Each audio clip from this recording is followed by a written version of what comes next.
Hello' everyone, সকলোলৈকে ৰঙৰ উৎসৱ ফাকুৱালৈ আন্তৰিক শুভেচ্ছা জনাইছোঁ আৰু ফাকুৱা বিশেষ এটি মিঠাইৰ ৰেচিপি লৈ আহিছোঁ। এই গুজিয়াবিধ অকল ফাকুৱা বুলি নহয়, যিকোনো সময়তে বনাই ৰাখিব পাৰে আৰু আলহীক পৰিৱেশন কৰাব পাৰে। গুজিয়া বনাবৰ কাৰণে মই ময়দা 2 কাপ লৈছোঁ। ময়দাৰ সলনি আপোনালোকে আটা আৰু ময়দা মিক্স কৰি ব্যৱহাৰ কৰিব পাৰে। 2 কাপ ময়দাৰ কাৰণে মই 2 চামুচ ঘিউ দিছোঁ। ঘিউ সলনি ৰিফাইন তেলো ব্যৱহাৰ কৰিব পাৰে, কিন্তু ঘিউ দিলে খাবলৈ বেছি ভাল হ'ব। ডাঙৰ চামুচেৰে 2 চামুচ ঘিউ দিয়াৰ পাছত ময়দাখিনিৰ লগত মই ভালদৰে মিহলাই লৈছোঁ। ঘিউখিনি যেতিয়া ভালদৰে ময়দাখিনিৰ লগত মিহলাই লোৱাৰ পাছত মই মুঠি মাৰি চাই লৈছোঁ। মুঠিটো যেতিয়া ধুনীয়াকৈ বান্ধিছে, এতিয়া পানী দি লাহে লাহে পানী দি পিনে ইয়াৰ এটা ডো ৰেডি কৰি ল'ম। ঠাণ্ডা পানীয়ে ব্যৱহাৰ কৰিছোঁ, যদি ইচ্ছা কৰে কুহুমীয়া গৰম পানীও দিব পাৰে। মই ঠাণ্ডা পানীয়ে দি এনেকৈ লাহে লাহে ময়দাখিনি মঠি লৈছোঁ। আটা মঠিব সকলোৱে জানে, ৰুটি বনাওঁতে যেনেকৈ আটা মঠো সেনেদৰে মঠি ল'লেই হ'ল। বৰ বিশেষ ইয়াত ক'বলৈ নিশ্চয় প্ৰয়োজন নাই। এনেধৰণে এটা লাডু বনাই লৈছোঁ। এনেকুৱা দেখিছেনে ধুনীয়া ছফ্ট হৈছে।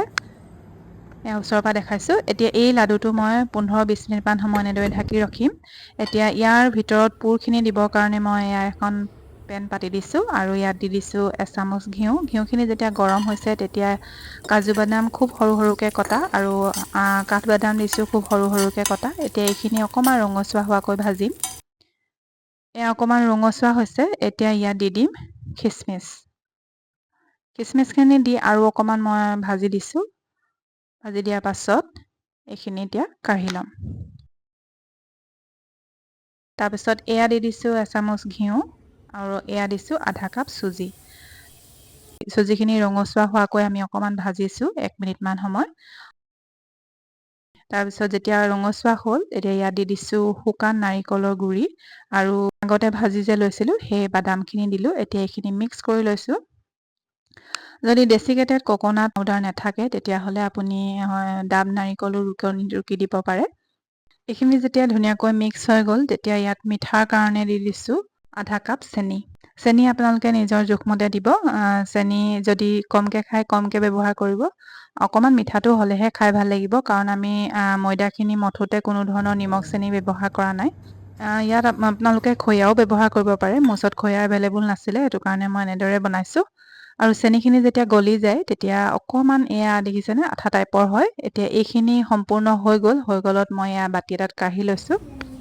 এতিয়া আগতে মঠি ৰখা ময়দাখিনি চাই লৈছোঁ। ময়দাখিনি ধুনীয়া ছফ্ট হৈ আছে। এতিয়া তাৰ পৰা এটা লাডু উলিয়াই লৈছোঁ। আপোনালোকে যদি সাঁচ থাকে বা মল থাকে তেতিয়াহ'লে এনেকৈ ডাঙৰকৈ ৰুটি এখন বেলি ল'ব আৰু গিলাচেৰে কাটি পিনে সাঁচত বহুৱাই দিব পাৰে। কিন্তু মোৰ ওচৰত আছিলে, কিন্তু মই সময়ত বিচাৰিয়ে নাপালোঁ।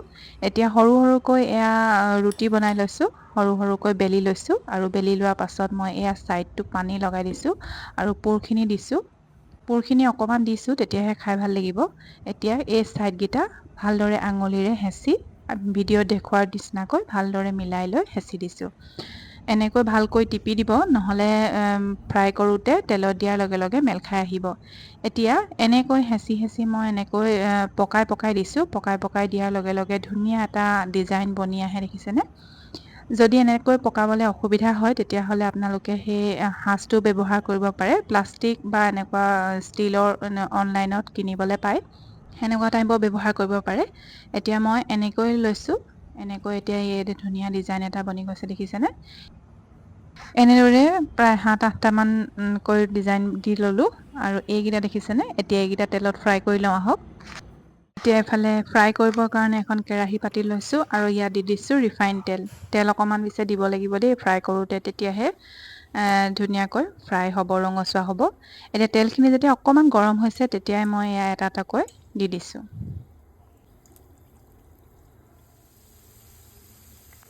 এনেদৰে খুব কম জুইত লুটিয়াই বগৰাই ৰঙচুৱা হোৱালৈকে ভাজিব লাগিব। গেছৰ ফ্লেমটো একেবাৰে ল' কৰি ৰাখিছোঁ।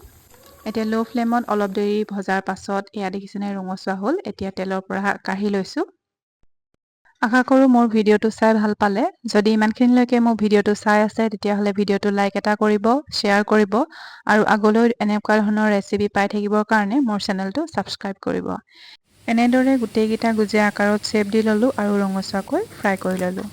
এই গুজিয়াবিধ বনাবলৈ একেবাৰে সহজ। আমি এনেদৰে বনাই 2-3 দিন সংৰক্ষণ কৰিব পাৰোঁ। তেতিয়াহ'লে ৰঙৰ উৎসৱ এই ফাকুৱাত এনেদৰে ঘৰতে গুজিয়া বনাই খাওক আৰু আলহীকো খুৱাওক। আজিলৈ আহিছোঁ, বাই।